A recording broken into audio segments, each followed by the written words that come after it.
Welcome to the front seat of the Cloudmobile for a bit of a special presentation here on the old Sky Drama channel. If you're new to the channel, my name is Andrew Pritchard and I'm a meteorologist and storm chaser born and raised here in the American Midwest. Much of the content you'll find here on the channel is focused on forecasting and observing severe storms in the central United States. If that sounds interesting to you, make sure you hit the like and subscribe button down below before you're done here. For the last 5 years, I've put on an annual tornado show of sorts here in Champaign-Urbana, focused a little bit on storm chasing and a little bit on severe weather preparedness and tornado climatology in the Midwest. I got my 2020 show in just before the COVID-19 pandemic shut everything down in mid-March, but the dream of gathering in large numbers indoors to talk about tornadoes in 2021 is not quite a reality yet. So what to do to scratch that itch? Today, April 19th, is a special day to me, and it's a historical date here in Champaign-Urbana. It was on this date back in 1996 that I observed my first tornado in real life, and it was also the last time that a major damaging tornado struck the Twin Cities. We've certainly had a few weak spin-ups and brief touchdowns in and near the city limits over the last 2 decades, but this was a strong tornado, part of a long-lived supercell that was spawned by the largest tornado outbreak in Illinois state history. I'd be turning 9 years old in a week, but I was already a tornado-obsessed kid, and part of that reason was it was in my blood. My dad had always been interested in tornadoes, and he was a storm spotter back in the 70s and 80s. I think the fact that most of his stories featured familiar towns and nearby landmarks really fueled my fire because I was able to imagine these giants in my own backyard. The other reason is his friendship with Ed Kieser, the chief meteorologist at WILL AM 580, where they both worked. Ed was also a tornado geek and quickly became a local weather celebrity. Ed knew that I had my head in the clouds, and he kept a steady diet of tornado videos coming home to me such that I wasn't spending my childhood years watching cartoons, but instead was watching the latest in tornado footage, which in the late 80s and early 90s was still a bit rare. Ed even gave me my first part-time job as his weather office assistant there at WILL, getting me started on the path to a career in meteorology. Back to that date in April 1996. A high risk was in place on the Storm Prediction Center's Day 1 severe weather outlook across the state of Illinois in advance of a highly anticipated tornado outbreak across the region. Even as an 8-year-old, I was aware of the situation. After school, my best friend David and we rode our bikes to the local schoolyard with my binder of local weather maps and our weather radio, and we plotted the course of the storms as they were coming toward us. "We're totally gonna see a tornado tonight," I remember us foolishly saying. Now, of course, I had to go home for dinner hours before the storm actually approached Champaign-Urbana, but there was a vibe in the air that night. By late evening, I was parked in front of the TV watching local severe weather information as the supercell tracked closer and closer toward my home in Champaign-Urbana. Shortly after 8 p.m., a tornado warning was issued and the sirens began sounding, and I was rushed off to the basement. But it wasn't long before I was standing next to my dad on the back porch watching a tornado go by, hitting southeast Urbana. We're not able to gather in person this spring to talk about tornadoes and severe weather in the Midwest, but with the 25th anniversary of this historic date approaching, I thought it would be fun to take a look back at the last time Champaign-Urbana was hit by a major tornado and talk to the person who was behind the microphone at WILL AM 580 that night, Mr. Ed Kieser himself. I hope you enjoy this interview with Ed as we take a look back at his experience that night, from covering the tornado outbreak over the air, to taking shelter as the tornado moved through Urbana, to searching through the dark to discover the damage in town. You know, the first thing that I was curious about, and is kind of a good starting point, was just kind of what the conversation was like surrounding that storm system in the days leading up, whether it was a big, obvious storm that was, likely to produce severe weather across the state of Illinois, or if it was something that evolved as, more in the short term, 24 hours or so ahead of that. My memory of that is not great, but I can say it was more than a day in advance. I knew that there were people at the atmospheric sciences department where my chaser friends were talking about going out on a chase at the end of the week, and it was a Friday, as I recall. So there was the weather pattern was such that we could see at least a couple days out that there was potential. Of course, we didn't know exactly what would happen. You never do. But that day was kind of on the calendar, I think, a couple days in advance. Yeah. Interestingly, the night before, there was a tornado that touched down in Decatur, and it was not nearly as big as anything that happened on the 19th, but there was already a precursor, some storms the day before even. So, yeah, I think that was a couple days out. You know how it is. Everybody's looking like, oh, maybe we could chase this day or that day. Yeah. So it didn't pop up out of nowhere. What was the weather like in the morning? Was it one of those typical severe weather days where it was kind of, sunny, warm, and muggy, or did it kind of just evolve as the day went No, on? Wasn't one of those days where you could feel it in the air? no, it was not. It was, to me, it seemed, my recollection is it was even kind of cool in the morning, and Mhm. it was a rather cloudy day. Um, going all the way down to southern Illinois and back, there might have been a few peaks of sunshine, but my memory Yeah. is of it being a rather cloudy day and not impressively warm, certainly not impressively humid at all. It did not feel like some of those classic days. If I remember right, it was a high risk day from the Storm Prediction Center, correct? Well, here's Or the thing. I did not work that morning. And okay, that's right. You were doing footage for the tornado show, right? yeah, exactly. It was a very weird situation. So Steve Hilbert was working at WILL that morning. I had the morning off, and it kind of, that whole day was very frustrating for me because one, I had never seen a tornado. My friends were going out chasing. Mhm. I always had the conundrum of, on a big day, do I go out chasing or do I stay back so I can do the broadcasting?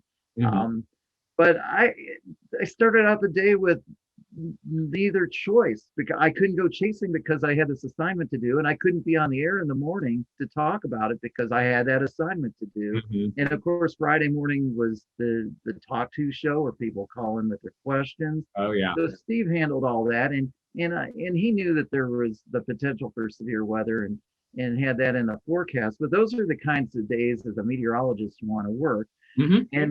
And the irony of it is I couldn't work that morning or go chasing because we were filming for a tornado show Yes. of all things. That was 1996, and the show WILL TV produced, Tornadoes with Ed Kieser, came out in June of 1996. So that's what we did that day. And one thing to the credit of this show, um, nothing was faked on that show. We didn't do any green screen or anything. Yeah. We actually drove all the way down there just to stand in a field where the tornado went through. Uh, so that's what we did that day, and I was antsy the whole day. And then when we were on the way back, I wanted to get back. I Mhm. had these dreams that we get done early, and I get back before the chasers went out, which of course I Yeah. missed them by hours. Yeah. And then the crew stopped in Mattoon to get a late lunch.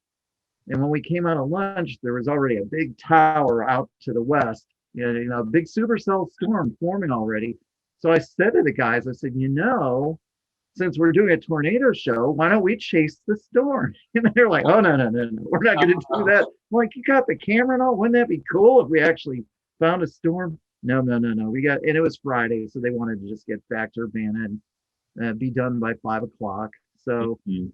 as we left Mattoon, I'm kind of looking out of the back of the car, like, man, that's becoming a big storm. And I believe it produced a couple of tornadoes. It was ahead of all the main cells.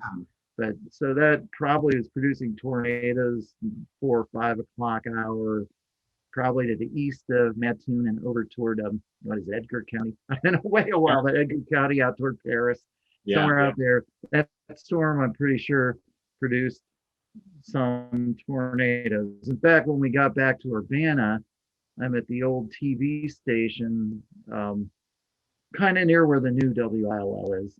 Mhm. Um, and just as I got out, I to leave, I heard the EAS go off. Oh, no. So that was probably the first warning of the day, and it was on that storm.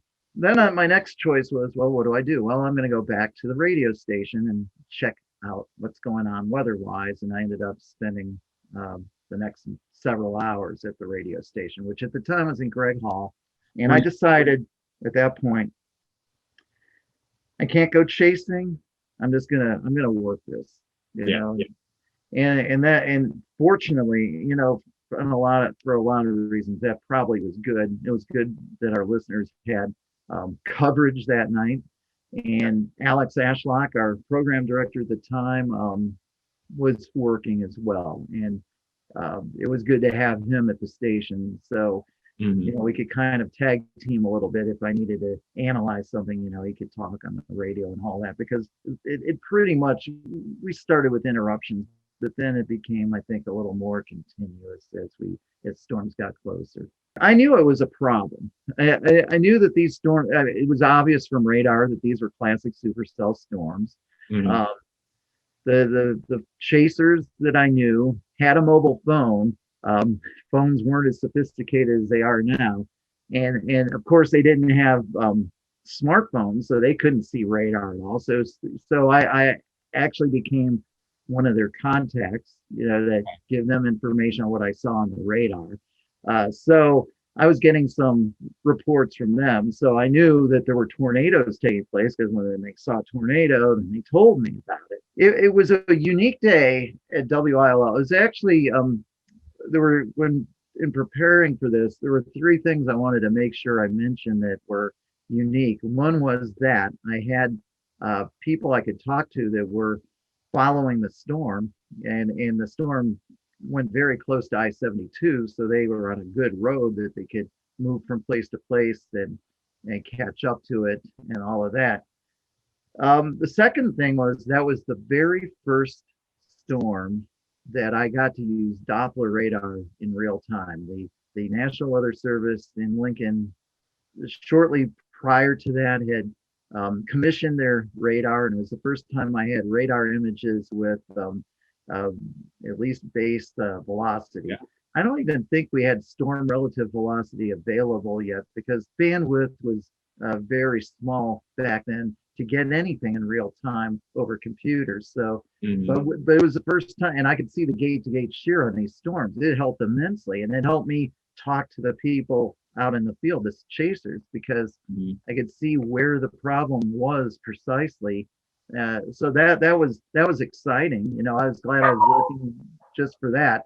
The other thing that was very fortunate was we were in the old Gregory Hall, and I always had to run to the studio to broadcast, but beginning the next morning was the spring pledge drive, and they had Pledge Central set up in the lobby right next to the room where my desk was. So somebody pulled the microphone, it had a long cable back to my desk, and it was the first time I ever got to broadcast from my desk, which meant I had my computer and I could talk on the air while looking at the radar and all of that. I didn't have to remember things and jot down notes and run into the studio.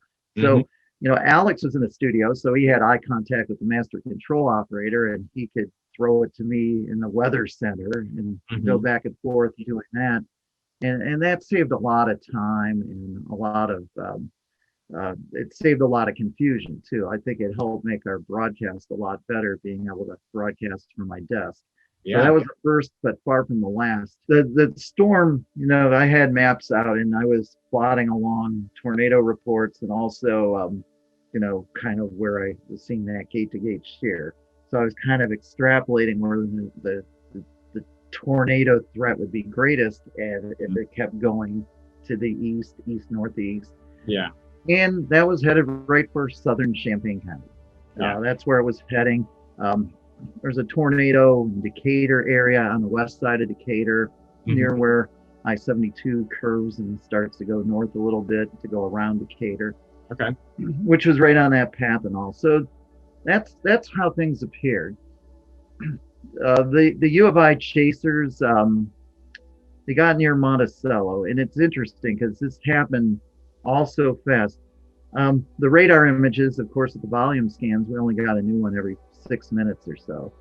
So this volume scan comes in, and I see this gate-to-gate shear close to I-72, but I-72 is much farther north then. Yeah. And there's still some down to the south of the storm that, you know, I thought drew that line for.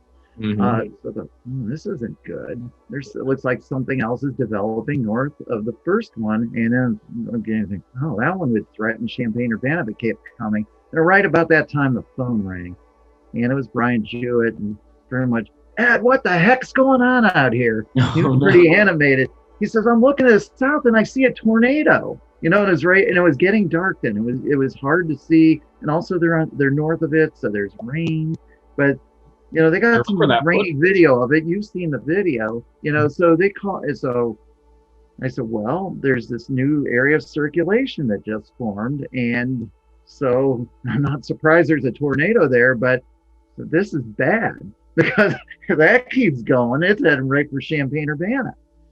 And of course, they all were worried then because they had family back in their houses in Champaign-Urbana, and also it's starting to get dark.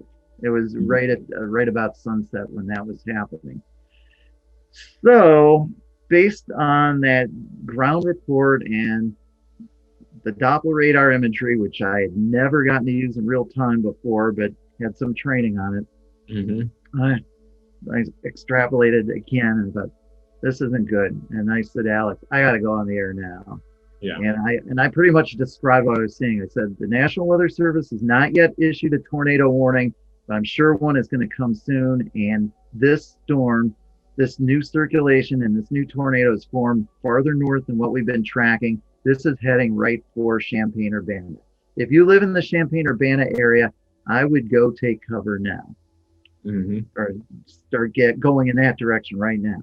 Yeah. You know, so I did start to say things like that. You know, I didn't issue a warning because I don't issue warnings. That's only the National Weather Service officially issues warnings. But I did get a little more urgent than I usually do because this thing was, I didn't know how it was going to turn out because this was something weird. And I've actually never seen this happen in another storm before. That doesn't mean I haven't seen every storm, obviously, but never seen one where all of a sudden a new circulation center forms north of the initial one, because that's not on the side where you have all the good juicy air coming in. Yeah. You know, not the place you would expect it to happen. And No, so not at all. It was a rare event in my opinion, but it definitely happened.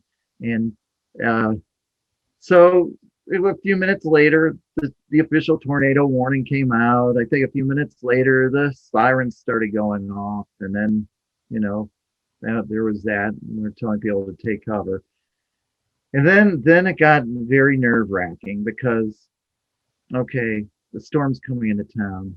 Is it producing a tornado? And if so, where? So you know it's coming in, but like which streets? Where is it? You know, and it was kind of nerve wracking. And then one thing that was very eerie to me was in Greg Hall. You know, I got up from my desk for a moment, and all of a sudden there was air started rushing toward the inside of the, or started rushing in there. You know, I guess. Well, actually, it was probably rushing toward the outside. There was a pressure difference. There was a little bit of air there, and Alex, I think, said something, or we just said like we should go downstairs. So we kind of went on the air. We are going to put some music on for a few minutes. There's a tornado threat in Champaign-Urbana. You should be taking cover now. We are going to take cover now. I went down to the first floor of Greg Hall. I didn't go all the way to the basement because, you know, I want to look out the door and see what I could see. And there were a bunch of students in there that were probably working on a Friday night. And some were saying, oh, maybe I should go home. I'm like, no, don't go outside right now. That's the worst thing you could do. You know, it's like, yes, just wait it out. But the air just started to flow. Yeah, it was just heading for the outside. You know, it was kind of going in the direction down that big corridor of the lobby and all. It was freaky, and I think the pressure outside got very low. Tornado didn't go right over us, but there was enough difference. That was the freaky thing for me. So yeah, there was about 5 to 10 minutes there where you felt helpless because you didn't know where the tornado was. You just knew it was in town somewhere, or it could be aloft, or it was touching down. Didn't know for sure. Figure it was going a little south of where we were based on which it did. But you know, that was pretty nerve wracking. Yeah. Then the phone started ringing. We started to get reports after it, and I remember, and this is the interesting thing. Alex Ashlock came up to me holding this bag, and it was the WILL bag phone. And he said, your job here is done. Go find the damage. So I got in the station car and I started to drive. I knew that there was a problem in Southeast Urbana. And they put me on the air live with the bag phone as I'm driving down streets, kind of, and it was actually, and there was I had no control over having them take me off the air. Uh-huh. I wanted a chance to like gather my thoughts a couple times. And they said, no, just keep talking. Tell me what you see. Well, I'm going down this street. Everything looks fine. I'm turning here. And then all of a sudden I get to, oh, I'm seeing. And then, oh, there's some damage here, and it was in Southeast Urbana. I think over maybe by Elliott Drive or somewhere around there. I started to see the damage and all. And, at some point, I asked, I said, I need to park the car. I need to park the car, get out, so I need to throw it back to you. but we were actually finding the damage in real time. I'm sure it was kind of interesting radio if anybody was listening, but just because nowadays it would all be tweeted out in 5 seconds, but it's so I ended up parking on Philo Road up by, I think, where the Osco drugstore was at the time, because the road was closed to the south, and I had to walk down to where Jerry's IGA was, and that's where the damage was. Then it really hit hard in that Eagle Ridge subdivision. So you couldn't drive down there, but I found the damage, and then heard the reports about Ogden, and then some of the other WILL reporters started driving out that way, and I think Rob Schober ended up having to walk a couple miles to Ogden because the road was closed between St. Joseph and Ogden, and that started. So, and he walked on. He just grabbed his equipment and he walked a couple miles to Ogden. Do what you got to do, I guess. Yeah. So we did that, and so I was down in Southeast Urbana for a while with the bag phone, giving live reports. And I think the news director, it was Vincent Duffy. I think all of a sudden he whipped his people into action. He's like, Ed's not the news guy. We are.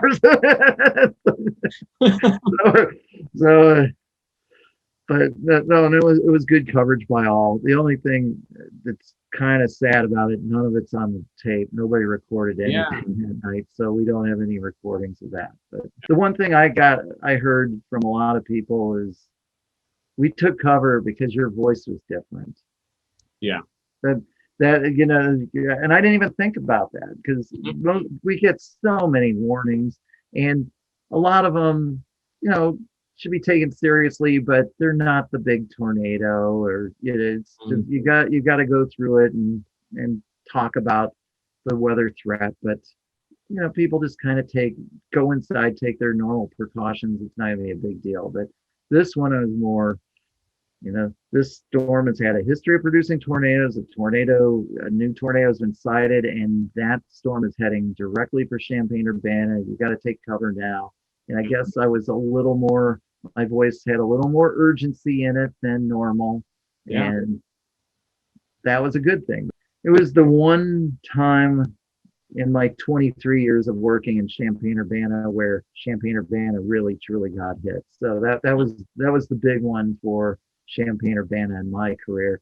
And it was just fortunate that I got to broadcast from my desk. I had out the radar for the first time. Had some friends out storm chasing that were able to relay information back, and it was back and forth. We all try to help each other out, and I think that all of that helped make for a better broadcast. So we were able to properly warn people, give them the chance to do what they need to do to take cover. Most people who did take cover, of course, their house didn't get touched at all, but there were many where it was close. I know one family where they got in the bathtub and all, and about a block away it got hit. So they were close. It was scary. And so all of that And I know your family, you went to the basement, but you kind of ran up the stairs, didn't you? All right, yes, so we'll throw it back to me. Yes, that completes my end of the story. I was out at the local schoolyard watching the sky, listening to the weather radio, plotting the storm's track, on the county maps that we had. Had to go back home for dinner. I was parked in front of the X-Files, was a favorite show of mine going back to my childhood years. I know I was into that spooky stuff. But anyway, the sirens sound. I'm in the basement because my parents told me to do so. But then my dad, you know how dads do sometimes, he's standing looking out the back porch. He's a storm chaser. He's fascinated by tornadoes. He's saying he sees nothing until suddenly his tone shifts and he says, "Oh my gosh, a funnel cloud." So of course I made record time running back up the stairs, and I joined him there on the back porch as we watched not just a funnel cloud, but the Urbana tornado pass from right to left just to my southeast from our back porch. It was nighttime, so we were using lightning and the city lights and power flashes to illuminate this tornado. But again, with the city lights, Champaign-Urbana is a major metropolitan area. You could kind of see the ghostly glow of a funnel shape. But then when lightning flashed or when the power flashes occurred at the base, there was no denying it. And that video that exists, I'm going to put a little image of over my left shoulder, this is very much what my dad and I watched going by our back porch there on that Friday evening in late April 1996. And then the other thing that I remember vividly about that night, we watched the tornado go by. It was not long after that we heard all of the emergency vehicles heading to that part of town. We lived near a major east-west artery through town, so a lot of emergency vehicle traffic. That was very eerie. But then also as the storm moved off to the east and produced a very large, very damaging tornado that hit the town of Ogden, clear air came in behind the storm, stars came out, you could see the updraft tower of the supercell, the Interstate 72 supercell, just being illuminated by some of the most frequent lightning that I can ever recall seeing. It was just this updraft tower and a constant strobing in the east sky with emergency vehicles and all kinds of chaos heading down toward the southeast portion of Urbana. It's been 25 years since the last major tornado moved through Champaign-Urbana, but the statistical odds suggest that time will come again one day. We see around 1,000 tornadoes annually in the United States and around 64 per year in the state of Illinois. The most common months for tornadoes in the Midwest are April, May, and June. Why is it that tornadoes love us so much? Well, we can thank geography. In the spring months, as the sun begins to move north of the equator and North America begins moving into its warm season, a stark contrast in temperature sets up between the US and the frigid Arctic. In an effort to balance out this temperature contrast, strong jet stream winds develop in the middle latitudes, sending storm systems through the central US. To the south, these storm systems have the Gulf of Mexico to tap into, the moisture source for springtime thunderstorms. The Rocky Mountains act as a barrier, wringing out moisture from the upper level disturbances riding the jet stream from the Pacific, with cold air being drawn out of Canada. This cold and dry mid-level air from the western US and Canada spreading over the top of warm and humid air being transported northward out of the Gulf of Mexico destabilizes the atmosphere and can lead to the development of thunderstorms. This is why on days with severe thunderstorms in the forecast, you may hear your local meteorologist talking about morning or early afternoon sunshine enhancing the severe weather threat later in the day. A sunny sky, or one with ragged cumulus in the late morning or early afternoon, heats the Earth's surface, increasing the temperature difference between the ground and the upper levels of the atmosphere, increasing the amount of energy available for thunderstorms to tap into later that day. The sky you're looking at here was photographed near Springfield, Illinois, the afternoon of December 1st, 2018, shortly before the third largest tornado outbreak in Illinois history got underway. Let's look at a few crude drawings. Let's say it's early morning and the temperature near the ground is 70 degrees Fahrenheit and the temperature in the mid-levels of the atmosphere is 10 degrees. The sun is also out this morning, so the ground temperature is increasing, and so is our temperature difference. By afternoon, the surface temperature is now up to 85 degrees. Bigger temperature difference, more available energy, severe storms erupt. It doesn't always happen this way though, and sometimes persistent cloudiness or even rain showers and non-severe thunderstorms can hamper the environment by preventing that crucial warming. Maybe the temperature near the surface stays steady or only rises a couple of degrees that day, and the necessary temperature imbalance with height never develops. Instead, you've got a stable or only weakly unstable environment that does not produce severe thunderstorms or tornadoes later that day. So again, if you've got severe thunderstorms in the forecast and it's a sunny, muggy morning, watch out. So, your tornado ingredients. You need that unstable atmosphere with warm, moist air drawn northward from the Gulf of Mexico, creating a temperature imbalance with height with colder air aloft. Rising air begins to develop into thunderstorms during the peak heating of the afternoon and evening hours.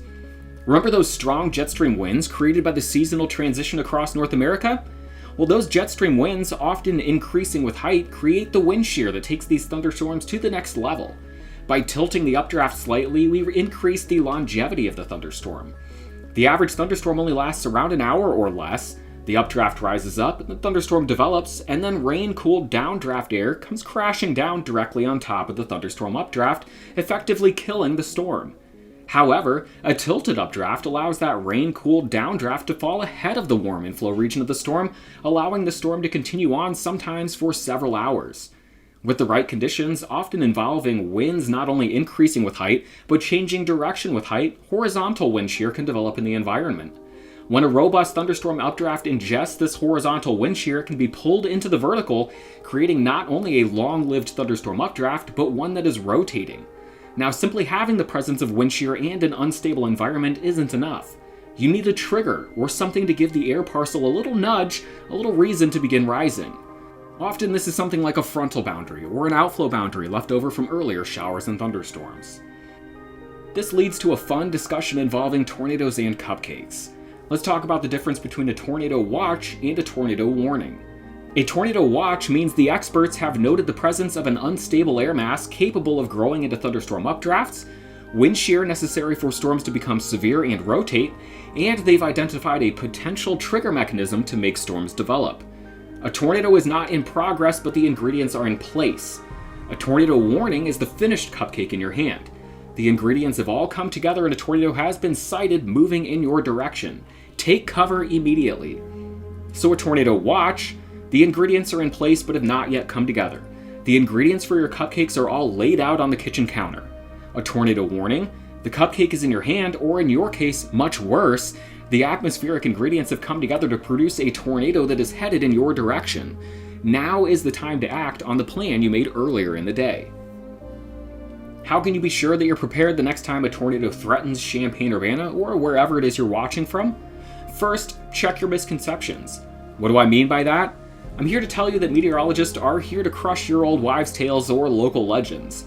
No, your community is not protected because it's in a river valley or because a civilization of the past blessed the land. Tornadoes have been known to cross rivers, mountains, and more, and you simply need to react when told to seek shelter. Make a plan with your family now. What's the safe space in your home? What if you're not all at home together? If you have family members that have work, school, or sports activities during the late afternoon or evening hours in the spring, I'm talking to you especially. Consider picking a familiar landmark in your town that your family knows to meet at in the event of a worst-case scenario, a damaging tornado destroying your neighborhood while you're not all at home together.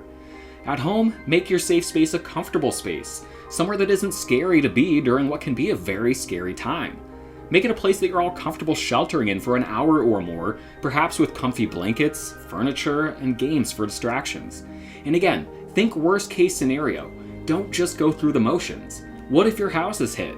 Have shoes, a flashlight, and bottled water available so you're safe if you need to climb out and over dangerous debris afterward. Have a trusted resource. For my family growing up, it was Ed Kieser on WILL. We trusted him to tell it like it was when it really mattered. Have more than one reliable way to get warning information. A battery-operated NOAA weather radio that can be programmed for your location for the types of warnings that you want to receive is preferred.